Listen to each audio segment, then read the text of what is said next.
रोहिणी शकट भेदन दशरथ रचित शनि स्त्रोत कथा। प्राचीन काल में दशरथ नामक प्रसिद्ध चक्रवर्ती राजा हुए थे। राजा के कार्य से राज्य की प्रजा सुखी जीवन यापन कर रही थी। सर्वत्र सुख और शांति का माहौल था। उनके राज्यकाल में एक दिन ज्योतिषियों ने शनि और कृतिका नक्षत्र के अंतिम चरण में देखकर कहा कि अब यह शनि रोहिणी नक्षत्र का भेदन कर जाएगा, जिसे रोहिणी शकट भेदन भी कहा जाता है। शनि का रोहिणी में जाना देवता और असुर दोनों के लिए ही कष्टकारी और भय प्रदान करने वाला है तथा रोहिणी शकट भेदन से 12 वर्ष तक अत्यंत दुखदायी अकाल पड़ता है। ज्योतिषियों की यह बात जब राजा ने सुनी तब तथा इस बात से अपने प्रजा की व्याकुलता देखकर राजा दशरथ वशिष्ठ ऋषि तथा प्रमुख ब्राह्मणों से कहने लगे, हे ब्राह्मणों, इस समस्या का कोई समाधान शीघ्र ही मुझे बताइए। इस पर वशिष्ठ जी कहने लगे, शनि के रोहिणी नक्षत्र में भेदन होने से प्रजानन सुखी कैसे रह सकती है। इस योग में दुष्प्रभाव से तो ब्रह्म एवं इंद्रादि देवता भी रक्षा करने में असमर्थ हैं। वशिष्ठ जी के वचन सुनकर राजा सोचने लगे, यदि वे इस संकट की घड़ी को ना टाल सके तो उन्हें कायर कहा जाएगा। अतः राजा विचार करके साहस बटोर कर दिव्य धनुष तथा दिव्य आयुधों से युक्त होकर अपने रथ को तेज गति से चलाते हुए चंद्रमा से भी 3 लाख योजन ऊपर नक्षत्र मंडल में गए। मणियों तथा रत्नों से सुशोभित स्वर्ण निर्मित रथ में बैठे हुए महाबली राजा ने रोहिणी के पीछे आकर रथ को रोक दिया। श्वेत अश्वेत से युक्त और ऊंची ऊंची ध्वजाओं से सुशोभित मुकुट में जड़े हुए बहुमूल्य रत्नों से प्रकाशमान राजा दशरथ उस समय आकाश में दूसरे सूर्य की तरह चमक रहे थे। शनि को कृतिका नक्षत्र के पश्चात रोहिणी नक्षत्र में प्रवेश का इच्छुक देखकर राजा दशरथ वाण युक्त धनुष कानों तथा खींचकर भ्रुकुटियों तान कर शनि के सामने डटकर खड़े हो गए। अपने सामने देव असुरों के संहार अस्त्रों से युक्त दशरथ को खड़ा देखकर शनि थोड़ा डर गए और हंसते हुए बोले, राजा से कहने लगे, हे राजेंद्र, तुम्हारे जैसा पुरुषार्थ मैंने किसी में नहीं देखा, क्योंकि देवता असुर मनुष्य सिद्ध विद्याधर और सर्प जाति के जीव मेरे देखने मात्र से ही भयग्रस्त हो जाते हैं। हे राजेंद्र, मैं तुम्हारी तपस्या और पुरुषार्थ से अत्यंत प्रसन्न हूँ। अतः हे रघुनंदन, जो तुम्हारी इच्छा हो वह वर मांग लो, मैं तुम्हें देता हूँ। राजा ने कहा, हे सूर्य पुत्र शनि देव, यदि आप मुझसे प्रसन्न हैं तो मैं एक ही वर मांगता हूँ कि जब तक नदियाँ, सागर, चंद्रमा, सूर्य और पृथ्वी इस संसार में है तब तक आप रोहिणी संकट भेदन कदापि ना करें। मैं केवल यही वर मांगता हूँ और मेरी कोई इच्छा नहीं है प्रभु। ऐसा वर मांगने पर शनि ने एवं मस्तु कहकर वर दे दिया। इस प्रकार शनि से वर प्राप्त करके राजा दशरथ अपने को धन्य समझने लगे। शनि देव बोले, मैं तुमसे बहुत ही प्रसन्न हूँ, तुम और भी वर मांग लो। तब राजा दशरथ प्रसन्न होकर शनि देव से दूसरा वर मांगा। शनि देव कहने लगे, हे दशरथ, तुम निर्भय रहो, 12 वर्ष तक तुम्हारे राज्य में कोई भी अकाल नहीं पड़ेगा। तुम्हारी यश कीर्ति तीनों लोगों में फैली रहेगी।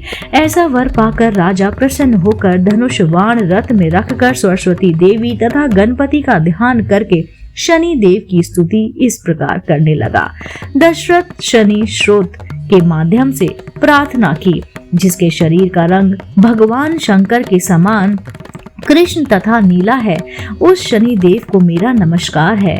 इस जगत के लिए कालिंदी एवं कृतांत रूप शनेश्वर को पुनः पुनः नमस्कार है, जिसका शरीर कंकाल जैसा मांसहीन तथा जिसकी दाढ़ी, मूछ और जटा बड़ी हुई हो, उस शनि देव को नमस्कार है। जिसके बड़े बड़े नेत्र, पीठ में सटा हुआ पेट तथा भयंकर आकार वाले शनि देव को मेरा नमस्कार है। जिसके शरीर दीर्घ है, जिसके रोए बहुत छोटे हैं, जो लंबे चौड़े किंतु जर्जर शरीर वाले हैं तथा जिसकी दाढ़ें काल रूप हैं, उस शनि देव को बार बार मेरा नमस्कार है। हे शनिदेव, आपके नेत्र कोटर से समान गहरे हैं, आपकी ओर देखना कठिन है। आप रौद्र, भीषण और विकराल हैं। आपको नमस्कार है। सूर्य नंदन भास्कर पुत्र, अभय देने वाले देवता, वली मुख आप सब कुछ भक्षण करने वाले हैं, ऐसा शनि देव को मेरा प्रणाम है। आपकी दृष्टि अधोमुखी है, आप सर्वत्र मंद गति से चलने वाले तथा जिसका प्रतीक तलवार के समान है, ऐसे शनि देव को पुनः पुनः नमस्कार है। आपके तपस्या से अपनी देह को दंग कर दिया है। आप सदा योग अभ्यास में तत्पर, भूख से आतुर और अतृप्त रहते हैं। आपको सर्वदा सर्वदा नमस्कार है। जिसके नेत्र की ज्ञान है, कश्यप नंदन सूर्य पुत्र शनि देव आपको नमस्कार है। आप संतुष्ट होने पर राज दे देते हैं और रुष्ट होने पर उसे तत्क्षण छीण कर लेते हैं, वैसे शनि देव को मेरा नमस्कार है। देवता, असुर, मनुष्य, सिद्ध, विद्याधर और नाग ये सब आपकी दृष्टि पड़ने पर समूल नष्ट हो जाते हैं, ऐसे शनि देव को मेरा नमस्कार है। आप मुझ पर प्रसन्न होइए, मैं वर पाने के योग्य हूँ और आपकी शरण में आया हूँ। राजा दशरथ के इस प्रकार प्रार्थना करने पर सूर्यपुत्र शनैचर बोले, उत्तम व्रत के पालन राजा दशरथ, तुम्हारी इस स्तुति से मैं भी अत्यंत संतुष्ट हूँ। रघुनंदन, तुम इच्छा अनुसार वर मांगो, मैं अवश्य दूंगा। दर्शन उपाचन प्रश्नो यदि सिसौर वर देही मुझको, यानी कि वो बोलते हैं, आज से आप देवता, असुर, मनुष्य, पशु, पक्षी तथा नाग किसी भी प्राणी को पीड़ा ना दें, बस यही मेरे लिए प्रिय वर है। शनि देव ने कहा, तुम्हारे द्वारा कहे गए इस श्रोत को जो भी मनुष्य, देव अथवा असुर, सिद्ध तथा विद्वान आदि पढ़ेंगे सुनेंगे, उन्हें शनि के कारण कोई बाधा नहीं होगी। जिसके महादशा या अंतर्दशा के गोचर में अथवा लग्न स्थान द्वितीय, चतुर्थीय, अष्टम या द्वादश स्थान में शनि हो, वह व्यक्ति यदि पवित्र होकर प्रातः काल और सायंकाल के समय इस श्रोत को ध्यान देकर सुनेगा और पढ़ेगा, उसको निश्चय रूप से मैं पीड़ा नहीं करूंगा। दोस्तों, उम्मीद करती हूँ आपको रोहिणी शकट भेदन दशरथ रचित शनि श्रोत कथा जरूर पसंद आई होगी। अगर आप ऐसी ही धार्मिक पौराणिक कहानी कथाएं सुनना पसंद करते हैं तो आप मेरे चैनल आध्यात्मिक कहानियों को तुरंत से लाइक कीजिए, शेयर कीजिए और सब्सक्राइब कीजिए।